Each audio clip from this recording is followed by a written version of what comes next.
We're back for our daily college basketball best bets here on Friday, December 5th. We have a bigger slate today compared to what we had yesterday. Yesterday we had like 8 games in total, and we made the best of it, okay? A 3-2 day. I know the day started really bad with Davidson finding a way to not cover against the Citadel, and then Utah State laying the biggest egg I have ever seen. But how about the Colonials of Robert Morris? Down 10 points with 90 seconds to go. They find a way to win on the road at Green Bay.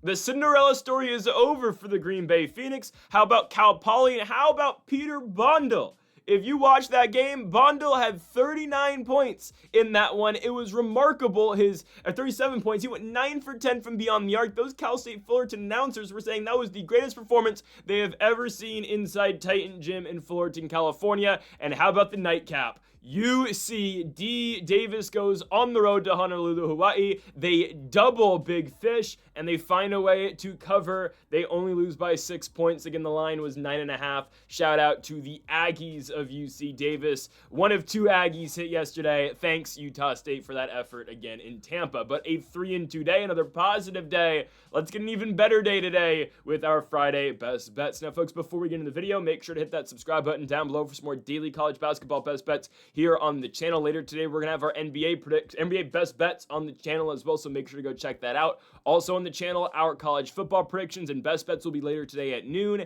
and our NFL predictions, best bets will be out tomorrow on Greedo Plays MMA, our UFC 323 predictions, and our PFL Mena predictions. PFL Mena from Saudi Arabia is today as well, so go make sure to check out both those videos on Greedo Plays MMA. Okay, on to the first of our 5 best bets today for college basketball. We have one really big game, and I'm sure you know it. We will get to that. We do have a bet for that game, but that's not going to be first, because first we got to look at this one, a showdown. MEAC SWAC showdown right here between Bethune Cookman and South Carolina State. What a matchup. We've got the 0-8 South Carolina State Bulldogs going on the road to take on Bethune Cookman, and I am taking the Bethune Cookman Wildcats to win the basketball game and cover 10.5 points. And yes, I am picking a basketball team that is 2-6 currently. That's okay. It only has 1 win over a Division I school. Somehow they went on the road to Athens, Ohio, and beat the Ohio Bobcats by 3 points. Now that is Bethune Cookman's only victory this season, but they have a win. That's really meaningful when we consider their opponents tonight, the South Carolina State Bulldogs, who are 0-8. So you might be asking again, this is crazy, taking minus 10.5, a team to win by 11 points, even though they have 1 victory against a Division I school this year and haven't won at home just yet. Yeah, I know, it sounds ridiculous. I'm telling you, South Carolina State might lose a basketball game to Mississippi Valley State if they played. I don't know. They might be the worst team in college basketball right now. I bring that up a lot. Yes, I know I said that yesterday about Citadel, okay. But South Carolina State is awful, with the exception of 1 game. And this 1 game is saving them from being ranked on all the power rankings and lists for being dead last. It's the fact that they went to South Dakota and only lost by 1 point to the Coyotes. They went on the road Sunday, November 23rd, and they lost by 1 point to South Dakota. They actually, I believe, they had the lead with 40 seconds remaining, and then South Dakota hit a big shot to hit the go-ahead bucket. But that's the only reason South Carolina State is not, again, the lowest team in the Ken Palm and whatnot. It's because of that. I mean, look at every other game that they've had this year. None of them has finished within double digits, or sorry, single digits. They've all been double-digit finishes. First game of the season, they go to Louisville and get blown out, expected. They go play Samford, lose by 10 points. At North Carolina A&T, lose by 23. At Charleston, they lose by 27. At home, they got a home game against Chattanooga. 12-point loss. Chattanooga went to South Carolina State. They did. Wow. Chattanooga beats them by 12 points. South Dakota game, again, 1-point victory for the Coyotes, and they lose by 32 to Missouri. And then their last game, losing by 32 points on the road to Winthrop.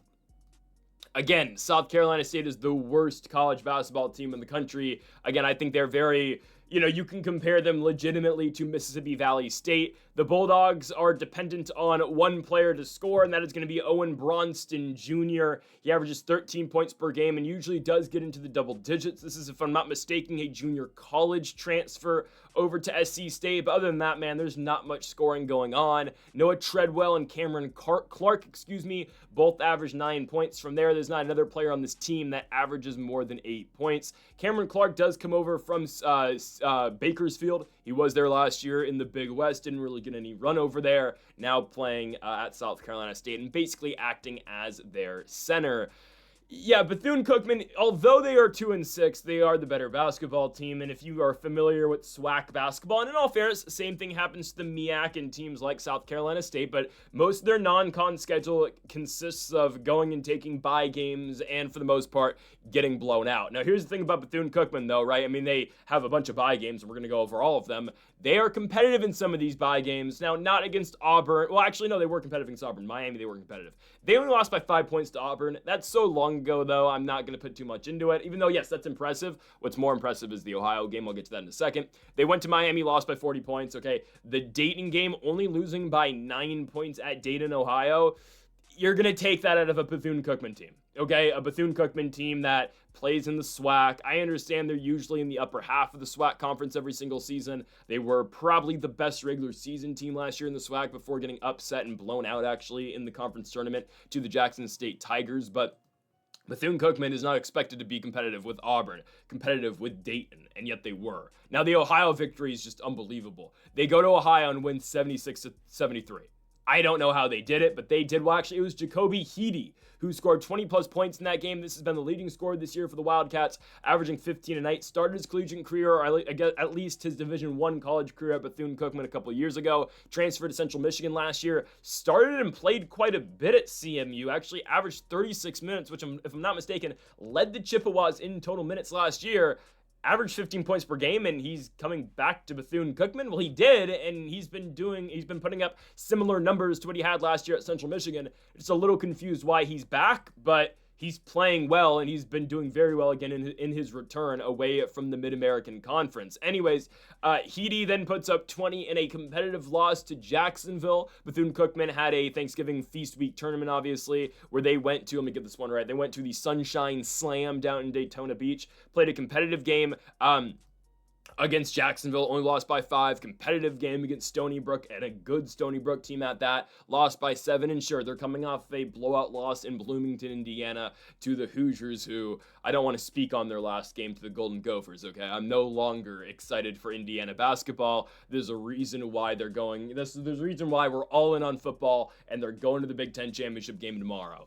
Anyways, though, Bethune-Cookman has looked decent this year, and again, Heedy being back is a big deal. Also, Antero Morris is averaging 13 points per game.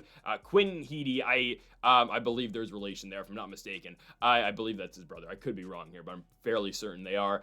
Quinn Heedy is averaging 11 points per game for Bethune-Cookman. But again, they were both at CMU last year, so I don't know why they both went back, but it is what it is. I'm going to be going with the Bethune-Cookman here via a blowout. Guys, South Carolina State's on the road. They kind of score, but they don't play defense. Bethune-Cookman has scores, and you might say, they're 2-6. Trust me, looking at Bethune-Cookman, at least roster-wise, I think they're definitely in the top 4 of the SWAC. I definitely put them, Alabama A&M, and the Southern Jaguars in there, and that 4th team, Alabama State, Grambling, one of those. Potentially, I know Jackson State's not looking very good right now, but just I kind of believe in that roster a little bit.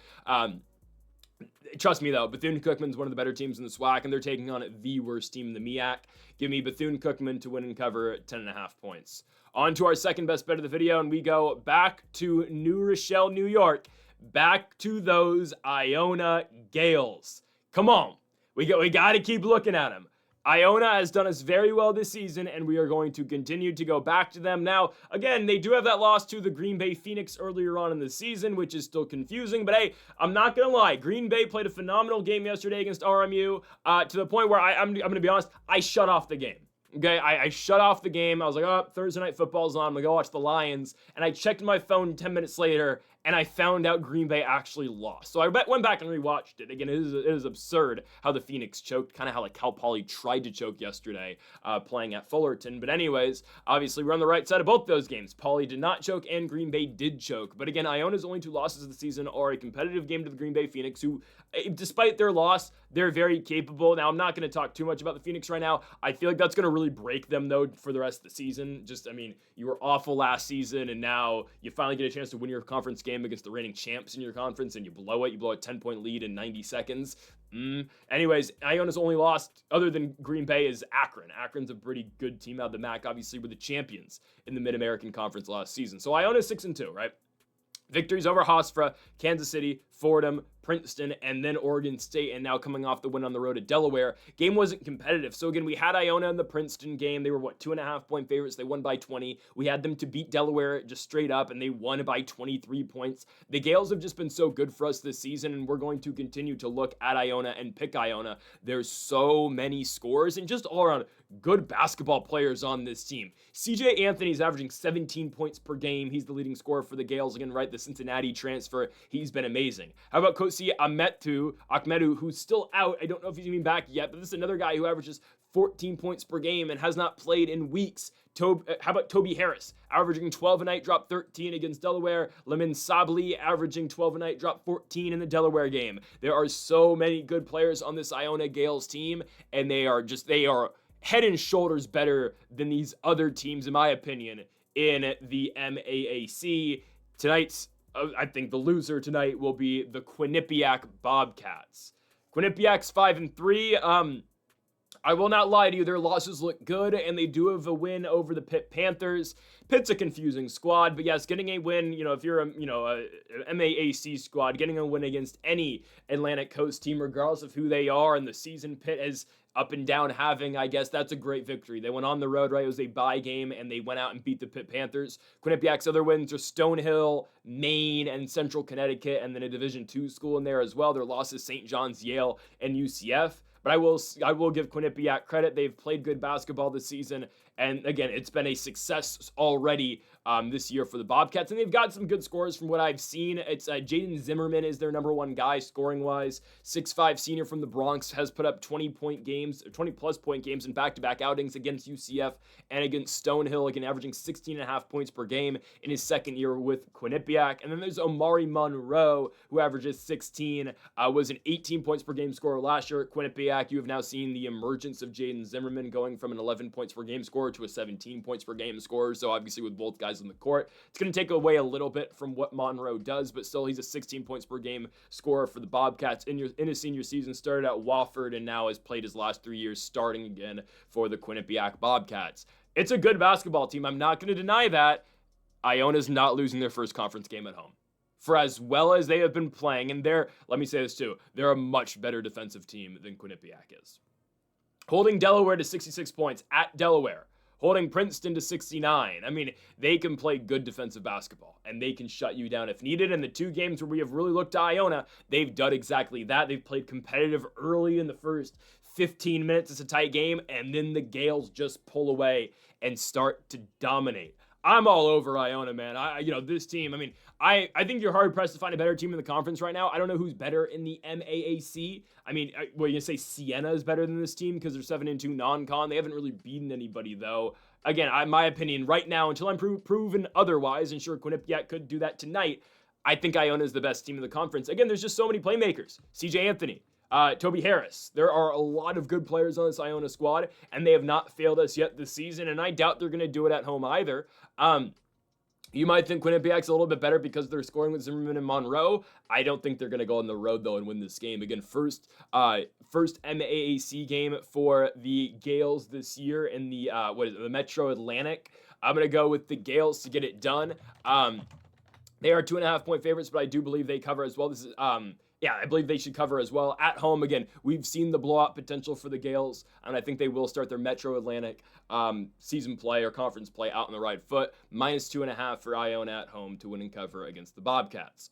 On now to our third best bet of the video, and we go to the game today. From Rupp Arena in Lexington, Kentucky, we've got the Kentucky Wildcats taking on the Gonzaga Bulldogs. I'm a little surprised at the line, I'll say that. +5.5 for Kentucky, absolutely. Yes, absolutely give me that. Guys, Home court advantage in college basketball matters. This is a team from Spokane, Washington, going all the way down to the south to take on the Kentucky Wildcats in their environment.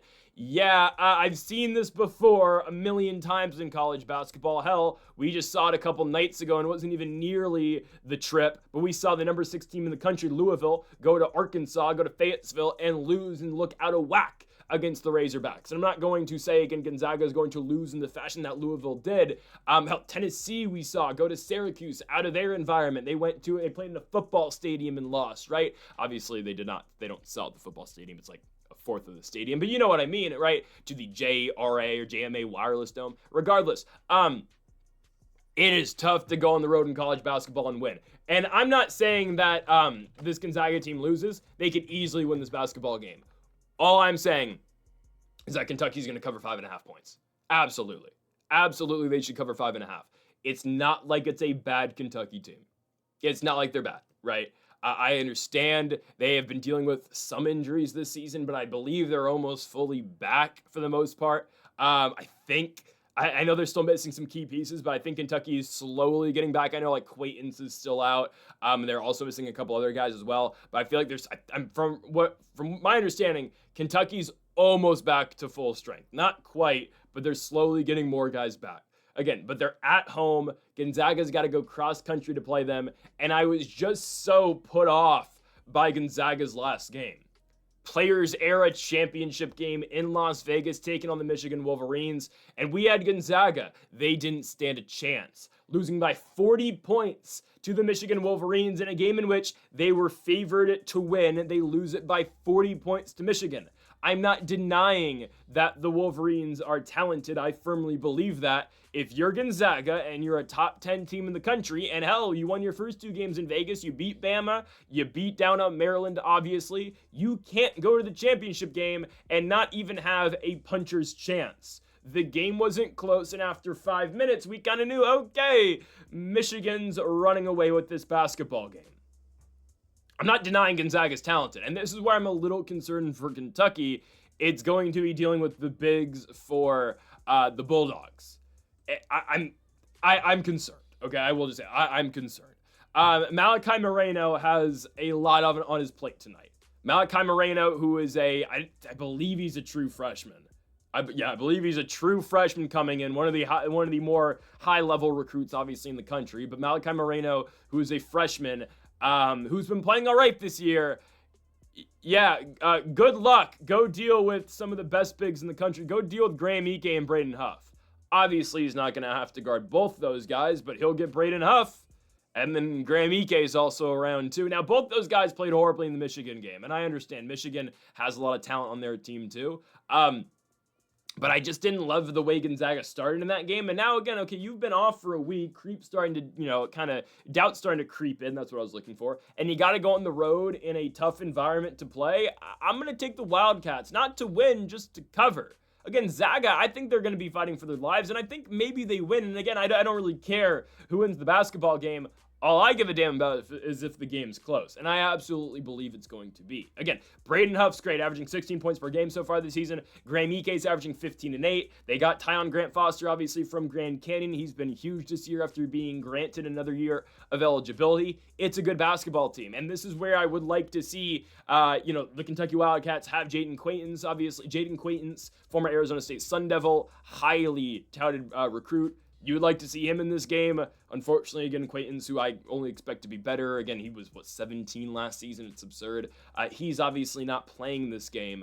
But you still have Malachi Moreno, who, again, I don't think he's Jaden Quaintance. He doesn't obviously have the experience Quaintance has playing a full year in the Big 12.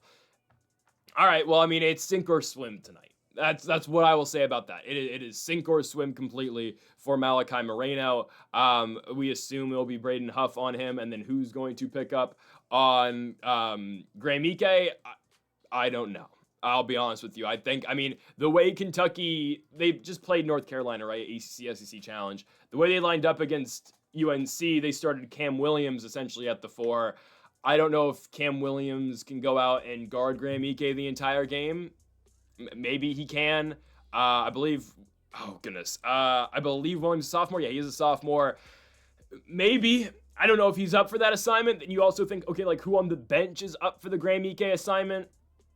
I mean, is it Andrija Jelvajic, freshman out of Croatia? You're going to put another freshman on the court? I mean, probably matches up a little bit better with Graham Ike. I don't know what Kentucky's going to have in store, but they are at home, and I do believe they're going to find a way. This is a Wildcats team so far this year that is 5-3, but the losses are good teams. North Carolina, Michigan, Michigan State, and Louisville. They get Zaga at home. I think they can get them here. They, their last home game a couple nights ago on a Tuesday night, they played North Carolina tight. They only lost by 3 points. We know how good Otega Owe can be. I'm going to take the Wildcats here. They are yet to win a big game this year because their wins are Nichols, Valpo, East Illinois, Loyola Maryland, and Tennessee Tech. I understand, but I think they can get it done. Again, Zaga just looks so bad in the Michigan game. I think Kentucky can, keep it close with them early.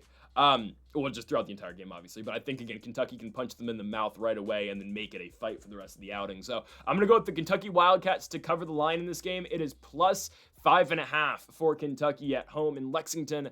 I believe they can get it done in the biggest game of the day. On now to our fourth best bet of the video. We go to the Battle of Cincinnati, Ohio, as we've got the Xavier Musketeers from the Big East hosting the Cincinnati Bearcats, obviously from the Big 12. Give me Xavier. Xavier is at home, if I'm not mistaken, right? I mean, I know obviously game's going to be in Cincinnati, but specifically, it is at Xavier. Yes, it is at Xavier. Now, obviously, I can only assume you're going to see a pretty split crowd tonight. I believe Xavier's arena is fairly large too, right? I could be wrong here. Yeah, okay, it sits like 11,000 people. So I assume you're going to get quite a bit of people at this game. But I think Xavier is going to find a way to win. They are technically the home team here. Now, the distance from Xavier, Xavier University and Cincinnati, I believe, is like 10 minutes. I've never been on the campus of Xavier. I've been on Cincinnati's campus. I'm pretty sure I've driven by Xavier once before. It's not that far. So again, my rough estimate's like 10, 15 minutes. I think Xavier, though, can still win this game, and I think they absolutely should win this game. Cincinnati hasn't been on the road all year long. And I understand they're getting on a bus and going 15 minutes, but again, you're away from your, from your home court, from your environment. Their one, away from home game was when they played, they played Louisville. I think that game was at Cincinnati though, right? Yeah, that game was at Cincinnati. So they have not played a road game all year long. It's their first big test other than Louisville. They failed the Louisville test. And what did Cincinnati do 2 games ago? Yeah, they lost at home in a bye game to Eastern Michigan. Yeah, that can't happen. And it's just the Bearcats have not looked good in any of their wins. All their wins against these low-level squads that are bye games are just like low scoring, they barely get by.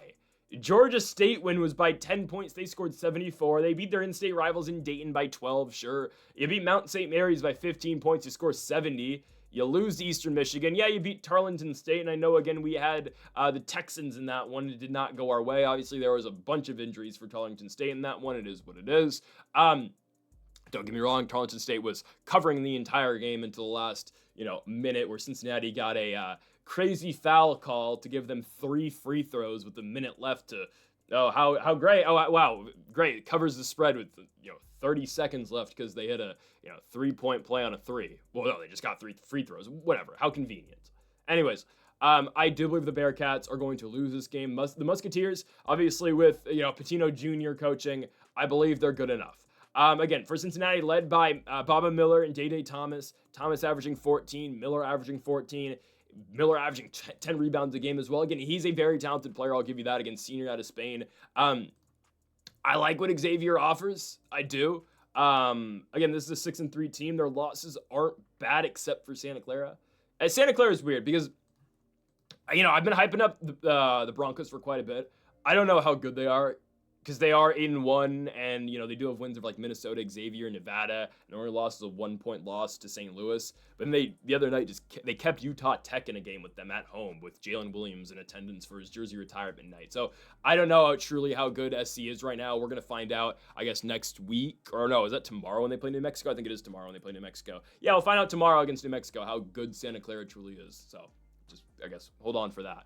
Anyways, though, I'm taking the Musketeers here to beat Cincinnati. Again, the loss to Santa Clara does not look good. They lost by 19 points. They welcomed in Iowa and lost by 19. The Georgia game, though, competitive, lost by 1 point. Then went on to beat WVU, and they've had back-to-back victories going into the Cincinnati game over Texas A&M Corpus Christi, and the victory over St. Francis as well, obviously beating the Red Flash by 22 points. Trey Carroll currently leads the Musketeers in scoring with 16 points per night. Roddy Anderson averaging 14. And how about Jovan Milikovic from New Mexico last season? Obviously followed Patino over to Xavier, seeing a much more expanded role. Came off the bench last year for New Mexico, now starting and averaging 13 points per game is the sophomore forward. I think Milikovic, again, who got a lot of run last year for New Mexico, can be really good. He's still very young and a sophomore. Trust me, Milikovic is going to be very good for a long time. Again, Patino brings over Borikovin as well. Was another senior forward, Serbian forward, played quite a bit last year for New Mexico, didn't score all that much, really doesn't score too much as well for Xavier right now, but he is playing and he is starting as well. So two of Patino's guys from UNM, again, in Borikovin and Milikovic, are starting this season for the Musketeers, but their two main scorers have been the two seniors in Roddy Anderson and Trey Carroll. Trey Carroll's averaging 16 points per game. He's been huge. Florida Atlantic transfer, came off the bench for half the season last year with the Owls, but then, found his way into the starting lineup as the season went on. He's been a big-time player for the Musketeers this year, averaging 16, and then Roddy Anderson's at the one, averaging 14 points per game. This is a former UC San Diego player, then transferred to Boise State and started last year for Boise State. Now coming off the bench in spots, but there are games where he starts for Xavier. Again, Roddy Anderson's been huge for this team at the point guard position. He will come in, and regardless if he starts or not, he gives them big minutes. Just dropped 28 points in the St. Francis game, and yet that was off the bench. They bring him in basically on that second rotation. Came off the bench, played 25 minutes, and scored 28 points and went 5 for 9 from the three-point line. You're going to see Xavier be very active from the three-point line. Patino, that's what he did last year at New Mexico. You're likely going to, well, no, you do see it again here at Xavier. So I'm going to go with the Musketeers here. I think they can get it done, and I think they will win the game outright. Minus 135. They should get a good crowd out. And again, what split will it be between Bearcats fans and Musketeers fans? I don't know, but it should be a good environment, and it is Xavier's environment. So I'm going to go with the Musketeers out of the Big East to beat Cincinnati. Give me Xavier Musketeers money line at minus 135 at home against the Cincinnati Bearcats. On to our final best bet of the video. Let's go to the Provident Credit Union Event Center. Got that one right. As we've got the San Jose State Spartans at home taking on the University of San Diego Toreros, right? I believe so. Give me San Jose State. I'll say this now. This might not be what you want to hear. I don't think San Jose State's very good. USD's awful. They're so bad. San Diego, and I've said this before, we looked at them last season. All it took me, guys, last season, I watched one University of San Diego game last year, and I decided, I'm not betting on this team ever again. We had them beating, was it Idaho State, or was it Portland State? It was Portland State. No, or was it Southern Utah? It was one of their early non-con games. No, sorry, it was game one of the season against Ryder at home. I apologize. It was their first game of the year against the Ryder Broncs, and they completely choked one away, okay? I never want to, I'm never going to put my money on USD ever again. I banned them after one game last season, and this year it hasn't really been anything different. They do have a win over the Idaho Vandals, I'll give them that, and they beat Grambling. Okay, Grambling going cross-country to USD. I think we all know how that game's probably going to go. USD's a 3-4 team this year. Their only other victory is over Occidental, which is, I think, a Division III program, if I'm not mistaken.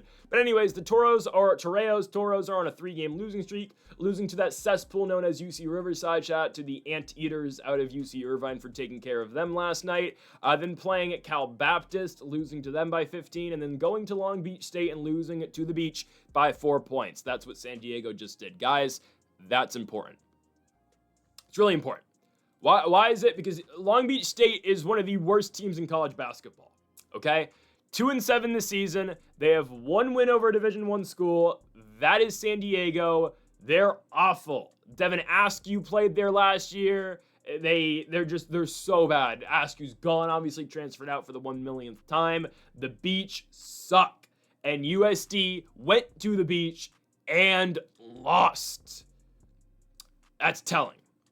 Again, because USD's bottom of the barrel in the WCC, I'm not going to dispute that. In the Big West, again, the two are basically rivaling conferences, I'd say, in the California area, and obviously it stretches up to the, Hawaii, the Big West, and obviously the WCC up to Washington and whatnot, and Grand Canyon now in Arizona. Regardless, so they're very two similar conferences. The bottom of the Big West in LBSU found a way to beat the bottom of the WCC in San Diego. It's very telling and telling you, okay, San Diego is absolutely awful. I mean, Riverside guys, the Cesspool, they suck this year. I'm not just saying that because I'm not a fan, okay? They lost Barrington Hargress. They lost a lot of their guys, okay? UCR is awful this season, and San Diego hosted UCR and lost by 14 points. Guys, UCR was down by 10 points, 2 minutes after tip-off yesterday in Irvine against UCI. It is a bad basketball team, and they blew out San Diego. San Jose State might not be very good. They're much better than Long Beach State, and they're much better, obviously, than San Diego. So, for the Spartans, they're 3-5 this year. Now, they only have 2 victories over Division I programs. That would be the Tulsa... Sorry, they lost to Tulsa. They got blown out against Tulsa. That would be the Loyola Chicago... Why am I blanking on their name right now? Ramblers, yes. The Loyola Chicago Ramblers, and then the Southern Jaguars. And, San Jose State beat the Southern Jaguars easier than Big Ten program, the Washington Huskies did, but that's neither here or there. San Jose State's coming off a loss to UCI at home on Sunday. We accurately predicted that one. I said UCI was probably going to take care of them and cover, and that's absolutely what happened. And we've been over it before. Again, if you want a full in-depth breakdown of San Jose State, just watch the Sunday video where I talked about them and UCI. But I'll go over it very quickly right now. Every influential player for San Jose State last year left. Real quickly, that's Josh Uche, the 2 British stars, Josh Uche, Latrell Davis. Will McClendon transferred out again. Donovan Yap's gone. And Viola transferred out, right? A lot of their main guys are gone. They have filled the void. Like, Colby Garland's their new Uche, basically. Point guard, averaging 18 points per game. UCI completely shut him down, but if Garland gets going, he can be very good. I would say, I guess, Jermaine Washington's the new Latrell Davis. Latrell Davis had games where he would drop 30-plus points, hit game winners over a very good New Mexico team in Donovan Dent. That's what Jermaine Washington is capable of now. Again, both Washington and Garland are not British like Uche and Latrell Davis, but those guys are pretty good basketball players. They're still fairly young as well. And again, Garland's averaging 17.5. Washington is averaging 11. Both these guys were held under 10 points against UCI, who is a very good defensive team, but they were held under 10 against UCI on Sunday. I don't expect San Diego to see any success stopping those guys. And how about Yafet Mundi, senior out of France? I guess he's the new Viola, I guess. I'm not completely built like Viola, but height-wise like Viola. Basically 6'8" center, averages 11 and 9 per game. He's a big part of what they do, at least defensively, and again, getting back on the offensive glass. There's just too much for San Diego to deal with, in my opinion. Again, San Jose State's gotten worse from last season. Obviously, they're still much better than this lowly team out the WCC. The Toreos are led currently by Tyler Johnson in points. He's averaging 12 a game. He did not play their last game against Long Beach State, though. So if, again, Tyler Johnson's not in the lineup, then it gets real bleak because you're looking at Juanese Gorcito. Probably butchered that one, but he's a senior out of Argentina. Point guard, averages 12 points a night. With no Tyler Johnson in their last game, he stepped up and scored a big 12 points. Tenari Lane averages 11. Senior guard out of Atlanta. He played at Winthrop, played at Georgia Southern, now at USD. I'm not sold on anything that San Diego does. They're a bad basketball team. San Jose State's at home, and they should take care of business, and they should blow this squad out. Give me the SJSU Spartans to win and cover 6.5 points at home from downtown San Jose. Folks, thank y'all for watching our college basketball best bets here on Friday, December 5th. If you have not yet, though, make sure to hit that subscribe button down below for more. Make sure to leave a like if you did enjoy the video. Make sure to comment if you do disagree with any of the picks. We'll be back tomorrow for more daily college basketball best bets. Folks, thank y'all for watching, and Mamba forever.